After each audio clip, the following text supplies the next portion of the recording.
ఈ లెక్చర్లో మనం కొలాప్స్ అనే కాంపోనెంట్ కోసం నేర్చుకుందాం. మనం అకార్డియన్ని ఆల్రెడీ చూసాం కదా. ఎప్పుడైతే మనం బటన్ మీద క్లిక్ చేస్తామో కంటెంట్ అనేది హైడ్ అవ్వడం కానీ లేకపోతే ఎక్స్పాండ్ అవ్వడం కానీ అవుతుంది. సేమ్ అలానే కొలాప్స్ కూడా. సో ఈ కాంపోనెంట్ కూడా మనం ట్రిగ్గర్ యూనిట్స్ ని అంటే బటన్ ని లేదంటే లింక్ ని క్లిక్ చేసేటప్పుడు మనకి కంటెంట్ అనేది ఎక్స్పాండ్ అవ్వడం కానీ లేకపోతే కొలాప్స్ అవ్వడం కానీ జరుగుతుంది. సో ఈ కొలాప్స్ అనేది జావా స్క్రిప్ట్ ప్లగిన్. సో ఇప్పుడు మనం ఈ కొలాప్స్ ని ఎలా క్రియేట్ చేయాలో మన HTML ఫైల్లో చూద్దాం. సో ఫస్ట్ నేను ఆల్రెడీ నా HTML ఫైల్ ని క్రియేట్ చేసుకొని CDN లింక్స్ ని కాపీ పేస్ట్ చేసుకున్నాను. బటన్ అలానే యాంకర్ లింక్స్ ట్రిగ్గర్ యూనిట్స్ ని యూజ్ చేసి కొలాప్స్ ని మనం క్రియేట్ చేద్దాం. ఫస్ట్ మనం యాంకర్ ట్యాగ్ ని యూజ్ చేసి చేద్దాం. ఫస్ట్ నేను యాంకర్ ట్యాగ్ తీసుకుంటున్నాను. అలానే సో మామూలుగా మనకి యాంకర్ ట్యాగ్ అనగానే ఇలా కనిపిస్తుంది కదా అవుట్పుట్. చూద్దాం. చూడండి, యాంకర్ ట్యాగ్ అనగానే మనకి అవుట్పుట్ ఇలా కనిపిస్తుంది. కానీ ఇప్పుడు నేను ఈ యాంకర్ ట్యాగ్ యొక్క కంటెంట్ ని బటన్ లాగా అవుట్పుట్ లో నాకు కనిపించడానికి ప్రీ డిఫైన్ క్లాస్ ని అప్లై చేస్తున్నాను. అది ఏంటి అంటే BTN. చూసారా, బటన్ వచ్చింది. ఇప్పుడు మనం కలర్ అప్లై చేద్దాం.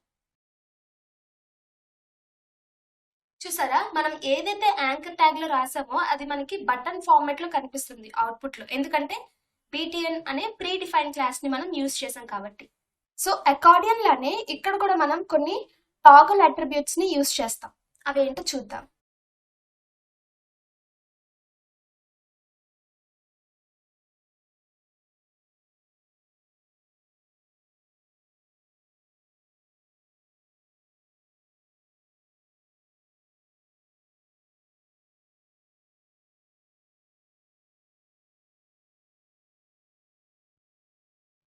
నా యాంకర్ ట్యాగ్ లో డేటాబేస్ టాగల్ అనే అట్రిబ్యూట్ ని అప్లై చేశాను. దానికి వాల్యూ కొలాప్స్ ఇచ్చాను. ఎందుకంటే మనం టాగల్ చేసేటప్పుడు అది నాకు కొలాప్స్ ప్రాపర్టీస్ తో నాకు రావాలని చెప్పి.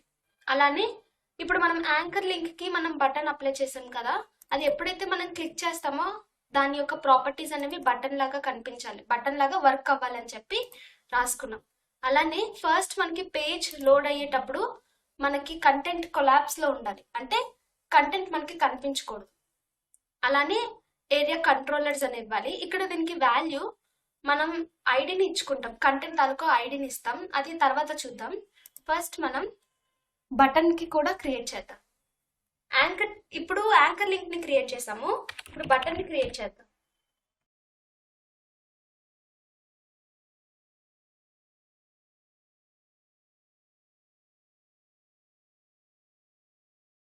ఈ యొక్క ప్రాపర్టీస్ అన్నిటిని కూడా మనం బటన్ లో కాపీ పేస్ట్ చేసుకుంటాం.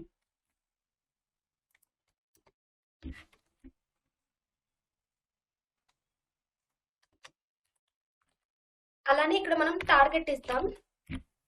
టార్గెట్ వచ్చేసి కంటెంట్ తాలూకు ఐడి నేమ్ ఇద్దాం.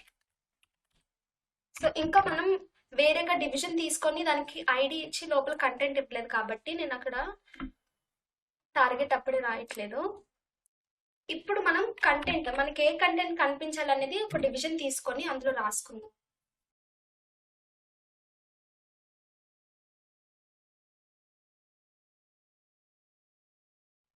ఇక్కడ మనం కంటెంట్ అని మనం టార్గెట్ చేయాలి కదా. ఈ యొక్క డివిజన్ మనకి ఎప్పుడైతే బటన్ ని క్లిక్ చేస్తామో అప్పుడు ఇందులో ఉన్న కంటెంట్ అనేది మనకి కనిపించాలి కాబట్టి నేను ఐడితో టార్గెట్ చేసుకుంటున్నాను. అలానే యాంకర్ లింక్ లో కూడా సేమ్, నేను ఆ లింక్ ని క్లిక్ చేసేటప్పుడు నాకు ఈ యొక్క కంటెంట్ అనేది కనిపించాలి కాబట్టి దాన్ని రిఫరెన్స్ కింద ఇస్తున్నాను ఇక్కడ ఐడి నేమ్ ని. ఇప్పుడు మనం లోపల ఒక పారాగ్రాఫ్ ప్లేస్ చేద్దాం. నాకు కంటెంట్ చిన్నగా ఉండడానికి నేను కొంత కంటెంట్ ని డిలీట్ చేస్తున్నాను. సో చూసారా, ఇక్కడ నేను ఐడి నేమ్ కంటెంట్ అని ఇచ్చాను. ఆ ఐడి నేమ్ నే ఇక్కడ నేను టార్గెట్ చేస్తున్నాను బటన్ కి. అలానే ఇక్కడ లింక్ కి నేను రిఫరెన్స్ చేసుకున్నాను ఐడి నేమ్ తో. ఓకే, అలానే ఇక్కడ ఏరియా కంట్రోల్స్ కి కూడా ఆ యొక్క నేమ్ ఇవ్వాలి, ఐడి నేమ్ ని.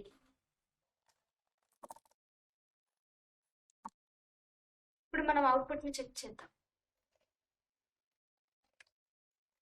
మనం బటన్ లో ఏమి ఇవ్వలేదు కదా.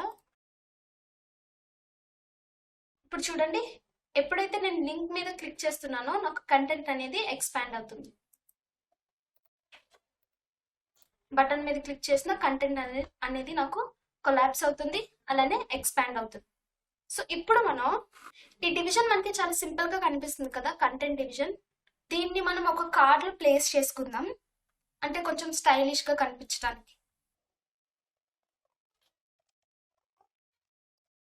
సో నేను ఒక డివిజన్ తీసుకుంటున్నాను, ఆ డివిజన్ కి కార్డ్ అనే ప్రీ డిఫైన్ క్లాస్ ని అసైన్ చేసుకుంటున్నాను. ఇప్పుడు ఆ కార్డ్ లోపల నేను కంటెంట్ ని ప్లేస్ చేస్తున్నాను. అలానే మనకి కంటెంట్ అనేది కార్డ్ బాడీ ప్లేస్ లో రావాలి కాబట్టి కార్డ్ హైపెన్ బాడీ అనే ప్రీ డిఫైన్ క్లాస్ ని చూద్దాం. ఇప్పుడు మనం అవుట్పుట్ ని చెక్ చేద్దాం.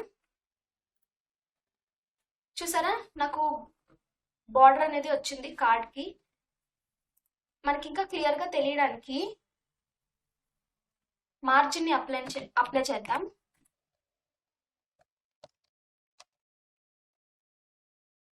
చూసారా, నాకు కార్డ్ అనేది వచ్చింది. ఇప్పుడు మనకి క్లియర్ గా కనిపిస్తుంది కదా. ఇక్కడ మనం బాగా గమనిస్తే ఎక్స్పాండ్ అయ్యేటప్పుడు మనకి వర్టికల్ గా ఎక్స్పాండ్ అవుతుంది. అదే మనకి హారిజాంటల్ గా కావాలి అనుకుంటే కొలాప్స్ హారిజాంటల్ అనే ప్రీ డిఫైన్ క్లాస్ ని మనం అసైన్ చేయాలి.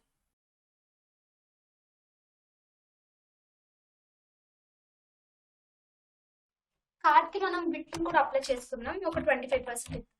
ఇప్పుడు మనకి కంటెంట్ అనేది ఎక్స్పాండ్ అయ్యేటప్పుడు హారిజాంటల్ గా అవుతుంది. చూసారా, ఇప్పుడు చూడండి, మనం లింక్ ని క్లిక్ చేసేటప్పుడు సేమ్ కంటెంట్ వస్తుంది, బటన్ ని క్లిక్ చేసినప్పుడు కూడా మనకి సేమ్ కంటెంట్ అనేది ఓపెన్ అవుతుంది. సో ఇలా మనం లింక్ క్లిక్ చేసేటప్పుడు డిఫరెంట్ కంటెంట్ ఓపెన్ అవ్వడానికి మనం వేరేగా డివిజన్ తీసుకొని అందులో కంటెంట్ ని ప్లేస్ చేసుకుందాం. ఫర్ సపోజ్ దీన్ని నేను కాపీ పేస్ట్ చేసుకుంటున్నాను. ఇక్కడ ఐడి నేమ్ నేను ఇక్కడ కంటెంట్ 1 అని ఇచ్చాను. ఇక్కడ నేను వేరే కంటెంట్ ప్లేస్ చేస్తున్నాను, ఏదో ఒక కంటెంట్ ప్లేస్ చేశాను. ఇప్పుడు మనం బటన్ క్లిక్ చేసేటప్పుడు నాకు ఈ కంటెంట్ ఓపెన్ అవ్వడానికి ఈ కంటెంట్ తాలూకా ఐడి నేమ్ ని ఇవ్వాలి.